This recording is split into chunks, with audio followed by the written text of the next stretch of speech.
Hello and welcome to a new video from me, Cornish Jackal. And as I said, this is a new video, so I'm kind of new to all of this. But I'm going to try and do a training video or a tutorial video for From the Depths. I don't know how this will turn out, so I'm gonna probably upload this to YouTube, and those of you that see it, please do leave a message below for any advice or questions or anything like that, and we will see how things go. So, here we are in the main menu of From the Depths. This game is very confusing, highly confusing in fact. But once you get the hang of it, I can guarantee you will have many hours of enjoyment. This game is currently in early alpha, so there's so much more to come. And there's going to be things that I don't even know in this game. I will explain what I know. I will let you know what I don't know. But before we start, I do want to recommend another video maker who has taught me a lot about this game. He is called Silver Dragon, and I will post a link of his channel in comments below. So please do follow him. He's really good guy. Get along with him quite nicely. But hey, back to the game. So, I will start off with the basics of just building the actual gameplay side of it. So we will start with single player. Then you will want to go to vehicle designer. I would like to mention whilst we're here, if you've had enough of my voice already, or you find I'm too confusing in some way, then one of the best ways to learn this game is either through Silver Dragon or through their tutorial, which I will show you a little bit about. It is learn by watching, learn by visual guides, learn by reading, and learn by doing. I have tried the learn by watching, and I've done learn by doing. The learn by visual guide and learn by reading I have not done, so I am unsure of what they are. So good luck with those two. But I do recommend learn by watching and learn by doing. They are good ones. Um, so right, yes, we will go to vehicle designer, and here we are. We start off on our little, well, supposed to be a raft. Uh, they call it a small starting raft, and yeah, it is very small. So that there is our spawn-in beacon. I'll go into detail about that probably in another video, because as I said, I am new to doing this, so I do not know how long this video will last for me. But hey, right, so yeah, basics. You move around, or sorry, you look around by moving the mouse, whatever direction you want. You move that mouse in that direction, up, down, right, and left. If you want to go off into an angle, up and right, same time, up and left, down and left, down and right. And I think that's it on the camera movements. Then you've got your actual movement of your character, which is W to go forward, S to go back, D to go right, and A to go to your left. You wait, sorry. You can press the tab key. Yep, let's get back to that one. Press your tab key. It puts you into a shoulder camera mode, and then you can use your W, S, D, and A keys to move around. Now, if you press spacebar, that will put you going up. Press the Alt key, and that will put you going straight down. I forgot to mention, space works for jump as if you're in first person mode, and the alt makes you crouch. And if you jump off this raft, which, there we go, you'll start sinking. But if you press the alt key, you go very little bit more faster downwards, and then you can go press spacebar and go up. Now this guy that I've got is actually, I'll show you what he is. He's actually a hover guy. I find him a little bit better than the other character. I will show you in a moment how to do character selections, but that's in your main menu on the bottom left corner of your screen. You can select character there. But yeah, so that's your movement pretty much covered, your camera's pretty much covered. So I will go and start with build mode. So if you want to build something, then you look at the object and press B. Then it will allow you to have this silhouette of a block. Now, I have not got, let's, F9, there we go. There we go. Yes, the silhouette of a block. You move this block around by your standard W, A, S, and D keys, and then the block direction it will face will be determined by what direction you're facing with the camera. But if you wanted to lock a block in place, for an example, if I wanted the block to stay that way, as you can see the arrow on the top is facing that way. If I wanted to lock it, I press the G key, and then I can rotate the camera, but the block stays in the same direction. Whereas if I press the G key again, then the arrow changes to the direction that I'm looking at. Okay, just to confirm that, that's the G key to permanently lock rotation, G key again to release the lock, and then it will rotate whatever direction you want. Now, going back a slight step, so if I wanted to go from here into build mode, I press the B key. Okay, and if I wanted to build on my spawning beacon, I just look at it, press the B key, and it will allow me to spawn in new objects on that particular item.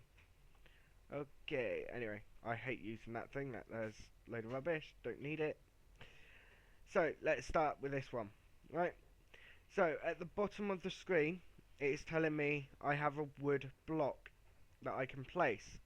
So, now, this is where I get a little frustrated with the game, because I hate simple clicking. But all you do is look the direction you want to place it, and just place by clicking your mouse button. Now, if you left click, just checking my left and right here a minute. Yes, if you left click, then it will place the block and move forward one space in the direction that you're looking. So, as I turn the camera, alright, I get a little annoyed with these click, click, click, it does my head in. And also, my missus, she hates me click, click, click all the time. Especially with her annoying me as well. I try not to click too much. But if you was to right click and I'm facing that direction, it will go backwards from the direction you're looking at. Now if you noticed, as I click backwards, it turns from a green block to a red block. But if I click forwards, it stays green. The reason why it does this is because it is now, I'm going to lock this block a moment by pressing G. It will now tell me that I can't place a block there because there's a block currently there. Now if I was to click again in any direction, so that's right click or left click, forward click for left click and right click is backwards, it will remove the block that I'm currently on and move me back or forward in the direction of my click. But if I was to remove this particular block, then I am going to be breaking off the block right next to it. And if I do that, it explodes and disappears. If it's a larger section, for an example, this section that I built a few moments ago, and I break it, let's say here, it breaks off, and because it's a larger section, it becomes a floating object. Can't do nothing with it. There's nothing you can do with it. It's just a empty shell, a silhouette, or whatever you want to call it, and it becomes useless. It is very, very annoying if you are in the middle of a construction that is really big and you accidentally break something off. It will fall, chances are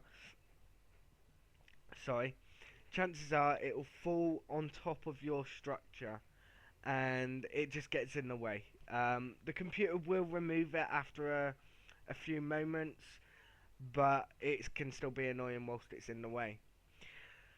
Anyways, let's move on.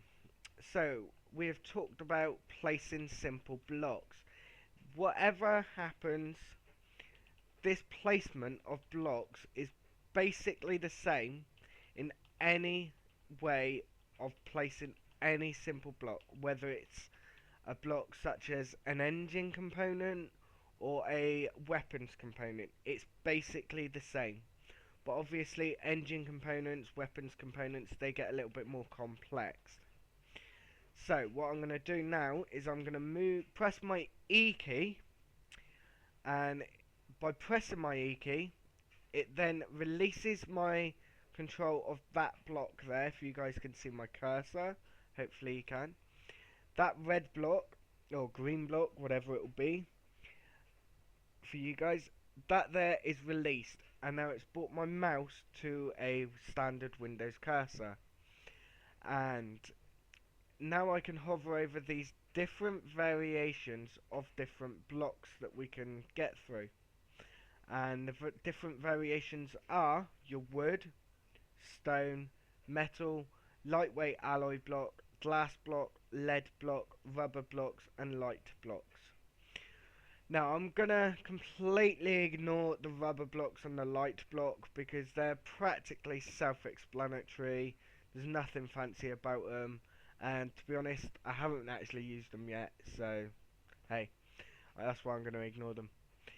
So we will stick to our wooden blocks for now, and so if we stick to that, I'm gonna click on wooden block, and because it was a green box, it's now given us more options. And this first one up at the top is just a standard wooden block that we've already been playing with. This second one, the first one on the second row, is a wooden downward slope block. Now I say downward slope, but there is no difference in a downward slope block to an upward slope block, which is the next one across, other than if you're looking at your object in a certain way, one slope will face downwards and one slope will face upwards. But because of the rotations that you can do with these blocks anyway, by camera movement, it kind of becomes obsolete. Which one you use doesn't really matter. So for now, I will continue on with the different types of blocks you've got.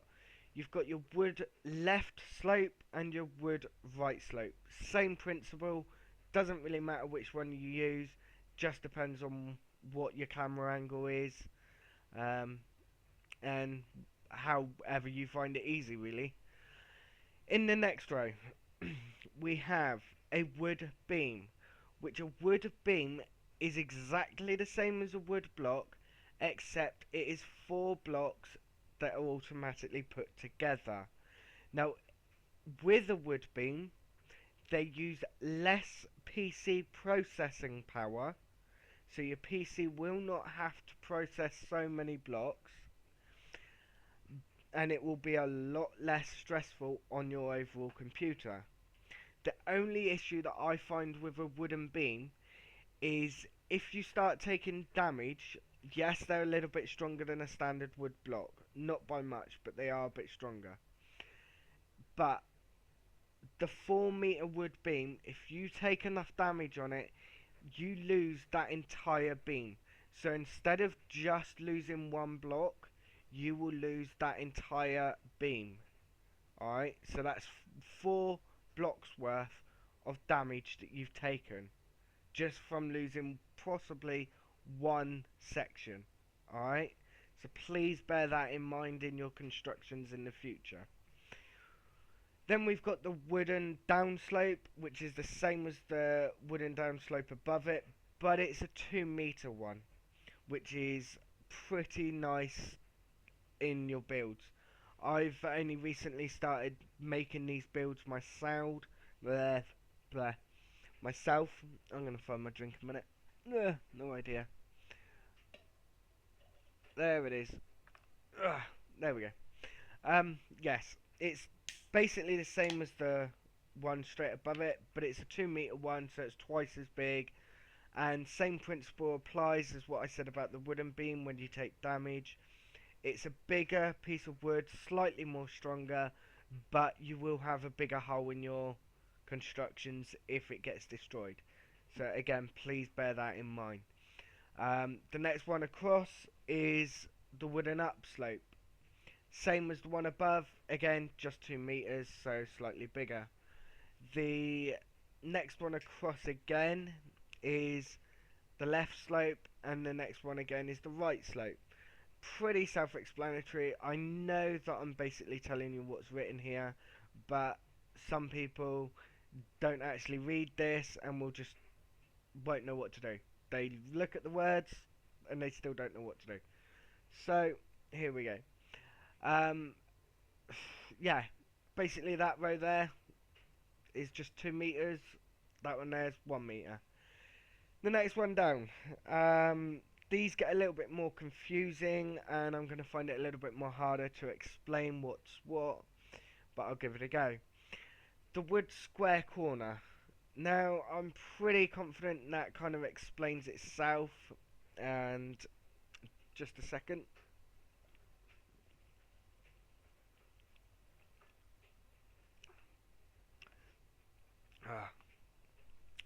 Had to have that drink. Mouth's going dry.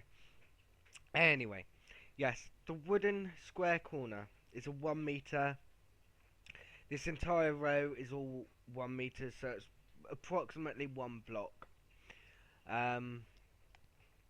The wooden square corner right is a square corner. I have no other way of explaining it.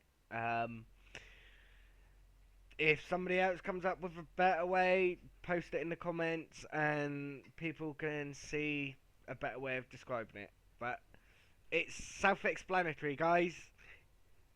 Read it. That's all I can really say. It's a square corner. Just don't go trying to put this square corner in a round hole, okay? Because I know a lot of you will try and do that.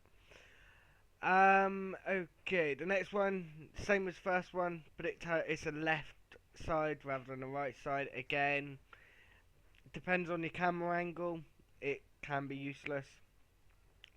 The next one again is a wooden triangular corner.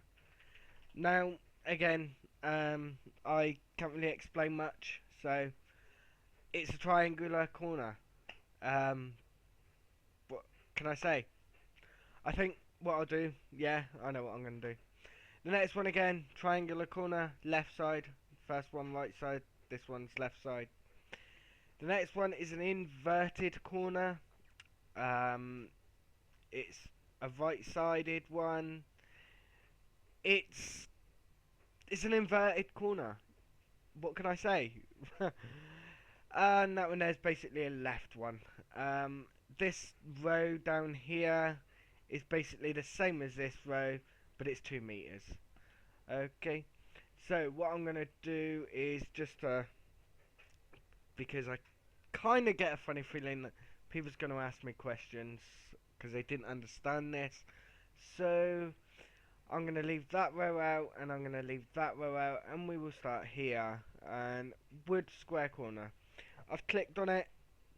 It's now taken me back to the construction, and as you can see, oh by the way, another camera movement I forgot to tell you, is you can move your camera in and out with the mouse wheel. I do apologise, forgot about that. But hey, um, so yeah, I'm zooming in. This is your wood square corner. Okay, those of you that didn't know what it was, here it is. So, for me to place this down, I move it around with the WSDA keys. So, for me to place it down, put it where it will turn green, and place. And voila, that is a wood square corner. Now, let's press E again and go to the left side. So, as you can see, this one is exactly the same, but it's different side. Now, if I was to release the G key, well, it jumps to that direction because of the way I'm doing it. If I was to rotate all the way around and face that way, lock it in position, and go like that, there is no difference in the blocks. They do the same job. That's what I was talking about, rotating your camera view. And a left one is the same as a right one, depending on your camera view. Oh, that kind of coat giving me gas. Okay, so back to the E key. Let's move on. We've got the triangular corner. Yes, so the triangular corner is. Let's go. I'll put it that way and then lock it. Move down. There we go. That's your triangular corner. Alright, it's similar to this one, except this one is a bit more blockier. It fills in gaps that are slightly too big for these ones. I kind of can't really explain much more than that. Yeah, and then that one there is the left side, so there you go. A couple of bats ears for you. The next one is the inverted corner, and as I said, it's pretty self-explanatory. It's a block that's basically had that triangular piece cut out of it. Hopefully you can gather what I'm getting at. And then you've got this one here. There we go. That there is an imprint of bats here. A couple of bats ears. Anyway. But yeah, even if I unlock and rotate my camera to that view, it's exactly the same as the one below it. So I hope I've explained on camera views and rotations of blocks. So okay. Now if I was to click back on the blocks tab in all these tabs here, it brings me back to this main menu, and then I can move on to stone. Stone is pretty basic. It's heavy, it's made of stone, that's it. That's the only stone block you can have. It's more for building structures and stuff like that more than it is anything else. So yeah, that's your stone block.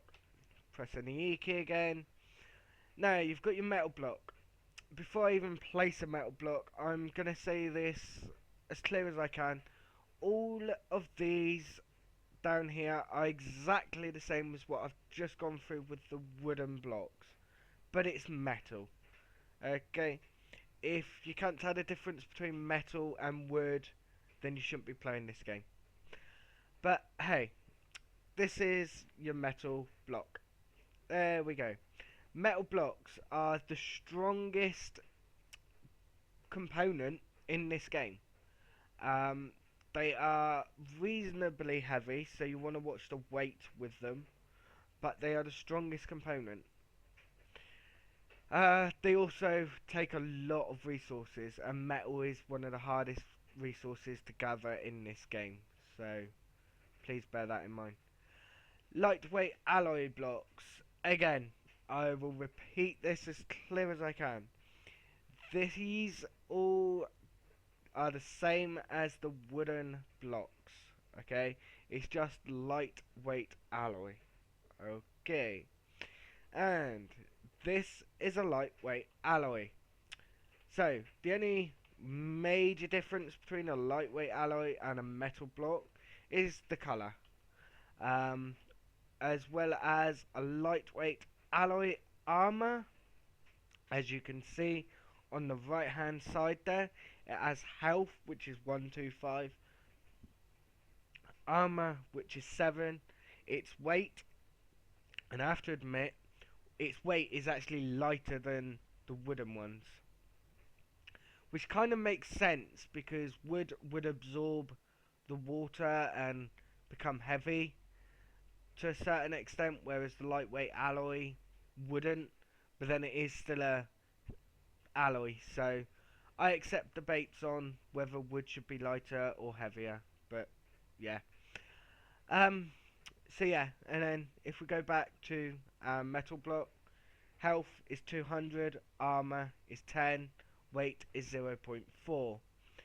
Then if we go to our wood, just to show, it is health is 100, armor is 3, and weight is 0.1. Hang on. They've changed it. I do apologise. No, they haven't. It is, yeah, 0.05. I'm not sure if I said that clear, but it's 0.05, so it's 0.5 heavier. No, it's 0.05 heavier than what the light alloy blocks are. So, hey. Yep, I think that's covered pretty much the blocks. You've got your glass blocks, which are these ones. It's like, hello, Windows. They're fairly weak, but if you want to build something that looks good with Windows, then fair enough. Then you've got your lead block. Now, I know it says exactly what I'm going to say, but it's there for counterbalance, okay? Lead blocks are very, very heavy, alright? If I was to put too many lead blocks on this silly raft thing that I've got here, it would sink it. So I'm only going to put one, because I know that it can handle it, but even one is made it drop dramatically. So they're for counterbalance, because ships will roll over. So you want your lead blocks to be on the keel of your ship. And if you don't know what a keel is, that is the bottom of your ship. Okay? The lowest part of your ship. That's where you want to place them. That'll keep your ship upright. Also, you will want to use lead blocks on powerful engined boats. Okay? Not ships, because ships are big. Boats are small. Okay? So lead blocks will be used on powerful engined boats, because otherwise you'll find the boat will either pull its nose up out of the water, or it'll pull its ass down into the water if you're reversing. Nose up if you're going forward, ass down if you're reversing. Can't be no clearer, I don't think. So, that's the basic blocks. That's covered the blocks. So, I think what I'm gonna do there is, because this is my first video, I'm gonna leave it there, and I will do a basics part 2, I guess. if this video turned out alright, and I will see you in my next video. Thanks for watching. Please do not forget to subscribe to the guy that helped me learn this game, and that's Silver Dragon.